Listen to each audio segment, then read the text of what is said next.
What is good, everybody? Welcome to the Crossover Podcast on the Gold Standard Podcast Network. I'm Rob Stats Guerrero, alongside a very special guest on today's show, the radio voice of the Minnesota Vikings. For my money, the single best play-by-play announcer of anything in any sport, Mr. Wow. Paul Allen is here. What's up, PA?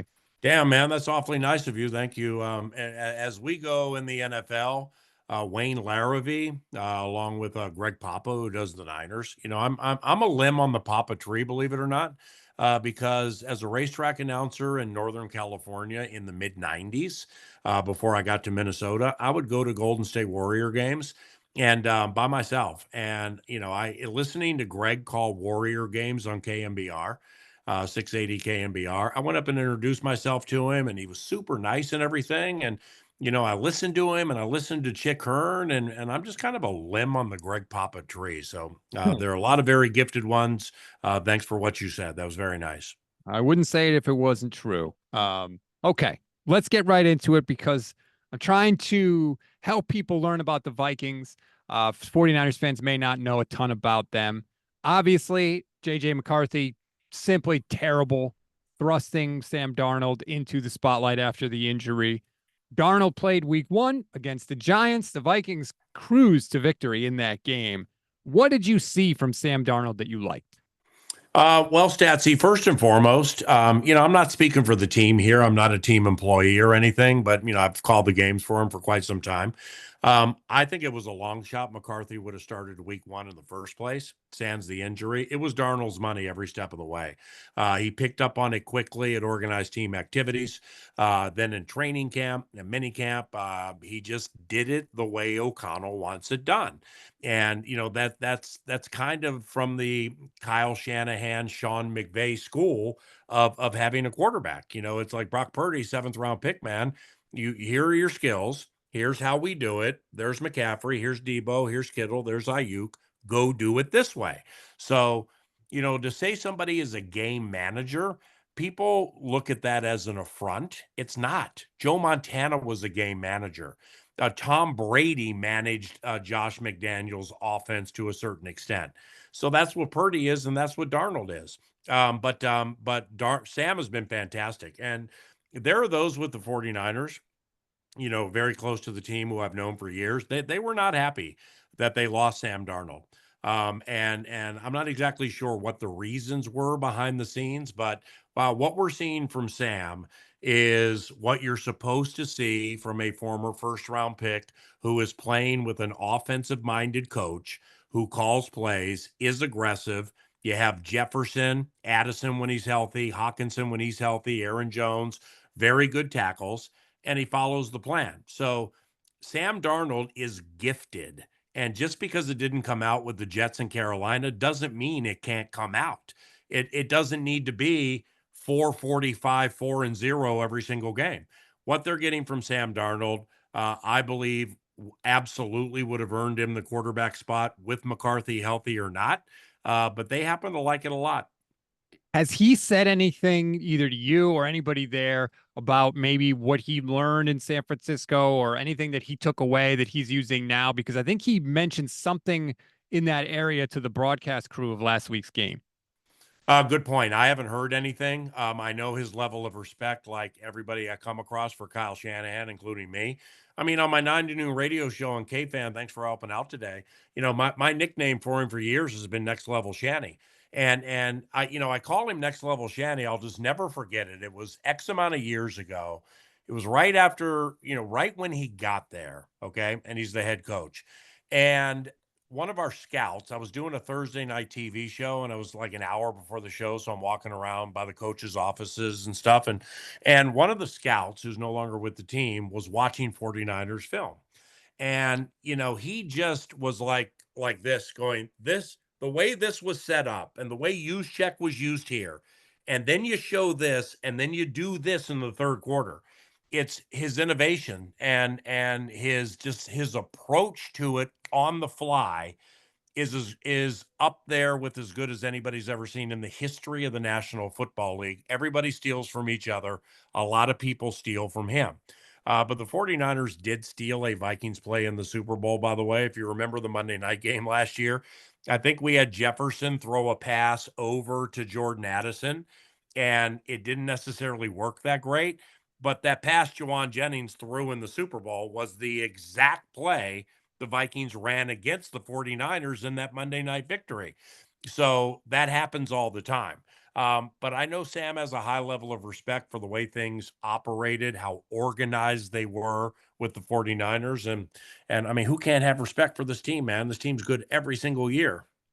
I agree. A lot of 49er fans are frustrated, understandably, because they haven't won the Super Bowl. But to me, that doesn't take away from how good they have been.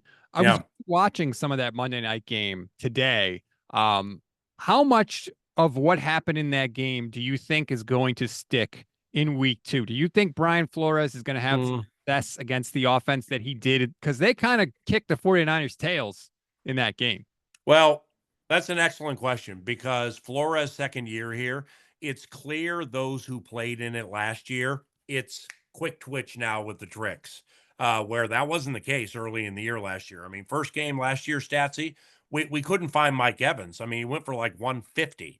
Then the next week, there was a busted coverage on a Devontae Smith deep shot at Philly, and it was big in the game because there was a busted coverage because not everybody got the defense. The week after that, Keenan Allen went for a career high in receiving yards and threw a touchdown on us to Mike Williams, a gotcha play.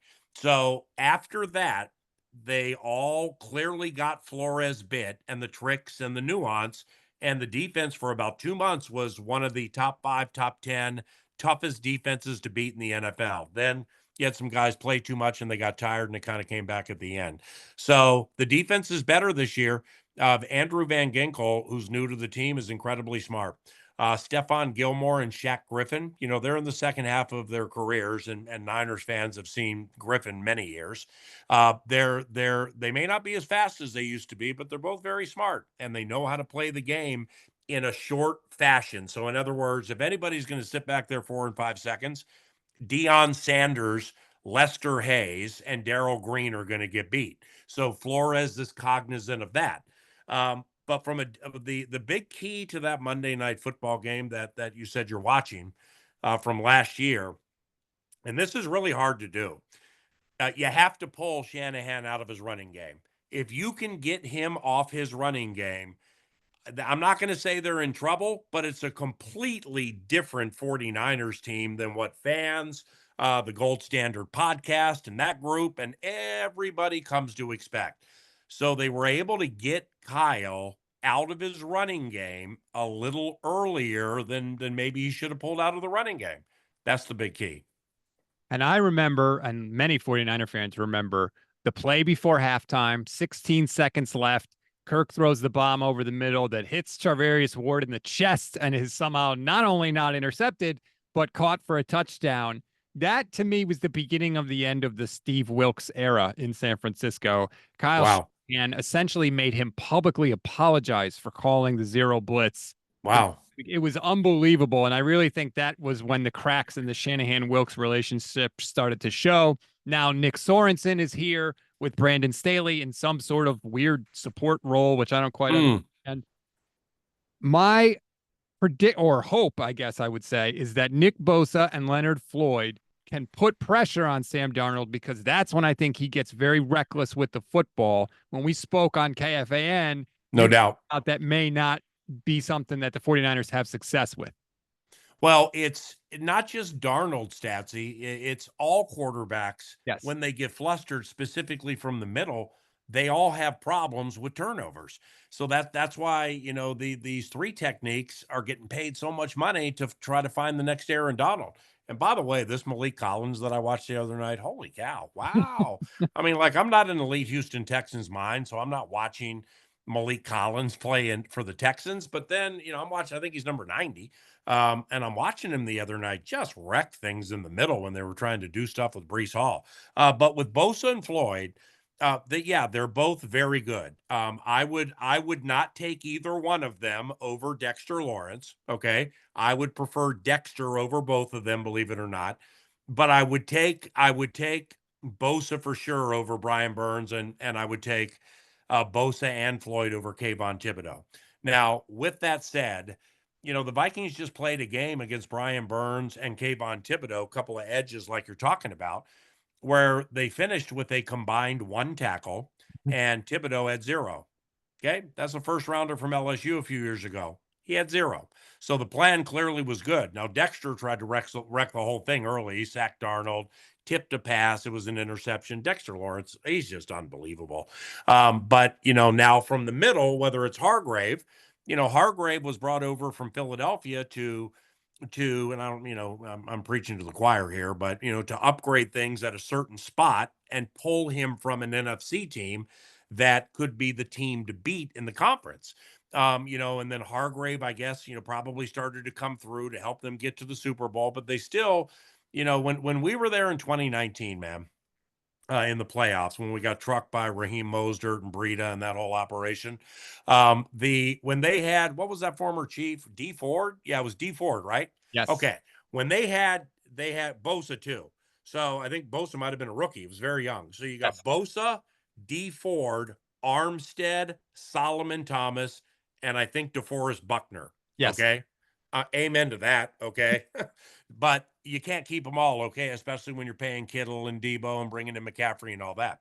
But like Solomon Thomas never has been as good as he was that year when he had that stuff around it. I like Armstead, but I think he needs stuff around him to help him go. Bosa's stone cold all pro. Floyd's been up and down, and we've seen him a million times. The point being here is that when you're able to come at players with multiple high enders like that 2019 year, where, I'm not trying to, make Niners fans feel bad here or anything, but if the kid with the high cheekbones hits Emmanuel Sanders, all things over. And they traded for Emmanuel Sanders that October for that one play. That one play. That's why they traded for him, and he was there. So that has to hurt and just kind of dig in a little bit. But Yeah, if you thanks think for about that. the complement of the team, it was 3 backs deep. Tevin Coleman was the other one. Shoot, he killed us in the playoff game. That's right. He had 2 touchdowns. Now it's different now. You got a high-end running back who makes a lot of money. And then it's just the production is different, but it's still really good. And if McCaffrey, we talked on the radio show a little bit, Niners fans may think I'm an idiot here with this, but I mean, I've seen them both of their careers. I think not only is Debo Samuel take the quarterback out, the single most important person to that offense with the way Shanahan does things. I think he's one of the most important, significant, multifaceted, underrated players in the NFL. And yeah, I'm calling Debo Samuel underrated because nobody pigeonholes him with what he does. Oh, is he a running back? Oh, is he a slot guy? Oh, no, he's everything and he's incredibly good and he's whooping your ass down the field in the run blocking game. Oh, on the other side, by the way, 15 is one of the best run blocking receivers in the NFL. Tough as bleep.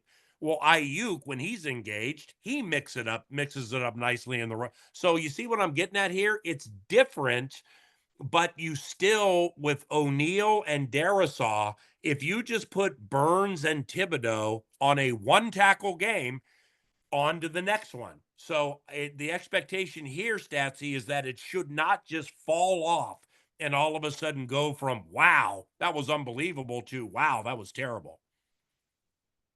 Interesting. There was a lot there to respond to. I know.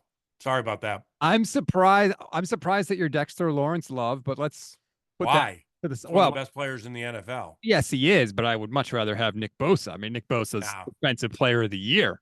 yeah, I understand that. Maybe I've seen Lawrence more. It's just when you get one of those, they're really hard to find. That's why you went out and got Hargrave. Yes. And that's why so many teams are like drafting this one in the first round. Oh, it didn't work. This one in the first round. Oh, it didn't work. It's that middle piece with a big man who can rush is the new quarterback in the NFL. And when I go to the combine, I'm hearing people talk about the right 3 technique to get as much as the right quarterback to get. So, yeah, I shouldn't have said that about Bosa because he's unbelievable. You're right. So I would say they're on par for my money. Pressure up the middle is the single most disruptive thing a defense can do to any quarterback, even the Right. middle quarterbacks for sure. And the Niners have not really had the consistent up the middle defensive pass rush since DeForest Buckner was there. Yeah. They're hoping that Javon Hargrave can eventually be that, and we'll find out. Last year when they played, no Justin Jefferson for the Vikings, no Debo, and no Trent Williams for the 49ers. Everybody's going to be into the pool this week, we think, as far as I know. No, well, Jordan Addison could be a little dicey for us. Well, Okay. McCaffrey's dicey for the Niners. Yeah, So a McCaffrey's couple of probably. high enders are dicey. What is the bigger addition? Trent and Debo being there for the Niners or Justin Jefferson being there for the Vikings? Excellent question. Can I go other? Sure. Aaron Jones being there for the Minnesota Vikings. Dalvin was terrific. I love Dalvin. Could catch it, and he would run for a lot of yards, and he was very difficult to bring down. Aaron Jones, even though I called a bunch of his games against the Packers and I've watched him on TV a bunch of times, Statsy, I had no idea until I watched him run at OTAs how fast he was. He's unbelievably fast, and he has a knack to him where, like, okay, this isn't going to work, so he finds a little seam and falls ahead for like an extra 2.5 yards. We've just been missing that. Aaron opened up when I watched back the Vikings and the Giants, with some things they did with Jefferson and Jones out of the backfield. I mean, it was compensated anxiety attacks for the New York Giants. We ran a play, and you can watch this probably on YouTube or if you watch all 22, watch the Jalen Naylor touchdown. Okay. So here in the backfield, you got Darnold, then you got two backs. This one right here is Jefferson. So Jefferson goes in motion. There goes his guy following him. Cordell Flott, a corner for the Giants. He had Naylor out of the slot. Well, Jalen fired off the line, acting like he was going to run block, and Flott completely bid and went to Jefferson. Well, it was a gotcha play, and Naylor was open by 10 yards for the touchdown. The point being here is with Justin and Aaron in the backfield, specifically Aaron with all that speed, it's something that there are motions and there are players coming from non-obvious positions that you just haven't seen, because I haven't seen them, and I watched a lot of practice, and I've been around this team. So Aaron Jones is the answer here. The play action, and just in one game, what I saw some safeties and linebackers do when Sam went play action to Aaron Jones. With all due respect to Alexander Madison, I can't say I saw that 3/4 of the season last year. So Aaron Jones is the answer. He looked very good in week 1 against the Giants. Is it weird for you now rooting for Aaron Jones after he part of the Packers for all that time? No, Statsy. I mean, you got Leonard Floyd there. He recently played with the Rams. You got to remember Brett Favre was here in 2009. True. And that was HOF right there, man. That was like, it was weird walking up talking to him, because he was just like, I mean, I was just a little intimidated. But no, not at all. Aaron's a super sweet guy. A lot of Packers fans with whom I chat, sad that he's gone, not because he's good, but because he's good, great off the field, just an empowering, galvanizing kind of guy.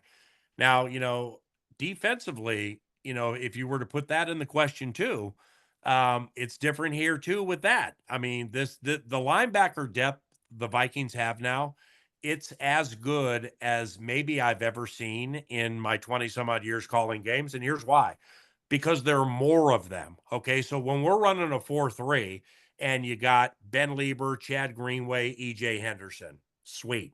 When you have Kendricks and Barr and they're playing high level, sweet. Well, in a 3-4, Grenard, first round pick Dallas Turner, sacked last week. Blake Cashman, tackling machine.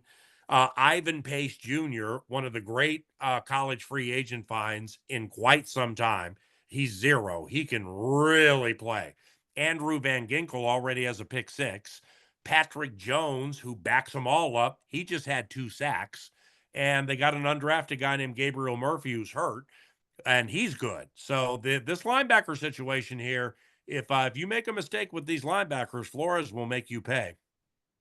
Blake Cashman was a free agent signing this year, right?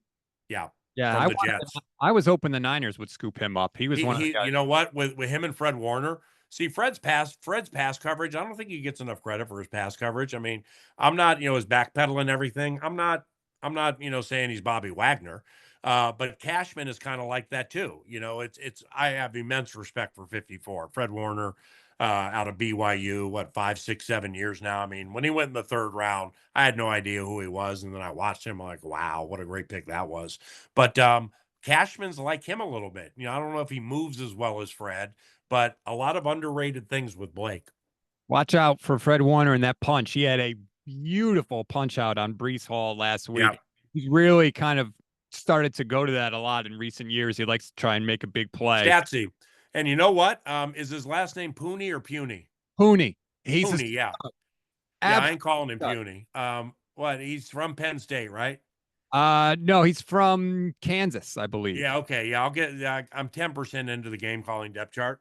I actually went back and watched, like when I watched the game live, I'm like, who the hell is this? And then I went back on my sneaky film watching thing the next day, and I was like, wow. Yes. And then I did an appearance yesterday at a high V with Vikings defensive tackle Harrison Phillips. And we were talking about him, and he already had watched every play from Pooney and the offensive line because you gotta start getting ready for next level Shanny on a Monday night, okay? And then Tuesday you got to double up on it because it's just so good every year. It's beatable, but and we can win this weekend. Don't get me wrong, but it's just very well respected. And then he had some really good things to say about that rookie right guard. So I can't. Where did he get drafted? Second or third round? Third round. Yeah. Hey, nice hit right there. That's going to warm a lot of 49ers fans' hearts because we were begging them to take offensive linemen in this draft. And then they waited to the third round and we were all sort of worried. And Pooney has been unbelievable. Plug and play start. Really? Yes. He's like in the preseason too. Yes.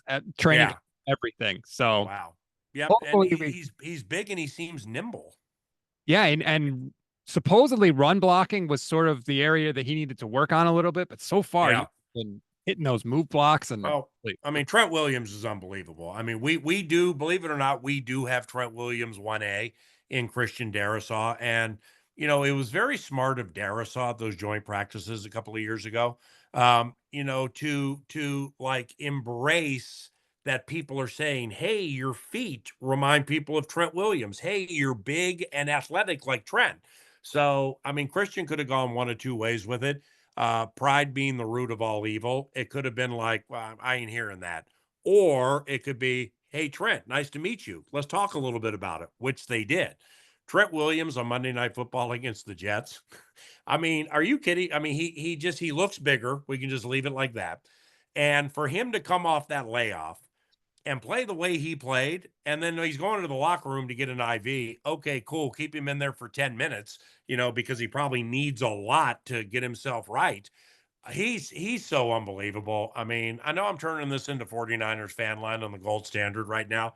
I don't talk this way about a lot of teams. The Lions, I do. I have a lot of respect for them. But the 49ers are just cool. Maybe it's because I called races up there at Bay Meadows and Golden Gate Fields for 5 years. And I went to Candlestick and I watched Joe Montana and Steve Young play there. I used to watch Barry Bonds and John Burkett and Billy Swift pitch at Candlestick. I would go over to Oakland Alameda Coliseum and watch the A's when nobody was there. Hey, I just love the Bay Area. I've always liked the 49ers. One of my favorite teams behind the Vikings. And I just got a lot of respect for the what would it be? The scarlet, red, and metallic gold. You're warming a lot of 49ers fans' hearts, PA. Thank you. I even wore the colors accidentally. I appreciate that. That's not lost on me. If you want more Paul Allen, you can find him on X at PA on the mic. You can hear him 9 to noon Central Time on KFAN and, of course, the radio voice of the Minnesota Vikings. Really appreciate you, Paul. Thank you so much. Anytime, brother. See you later.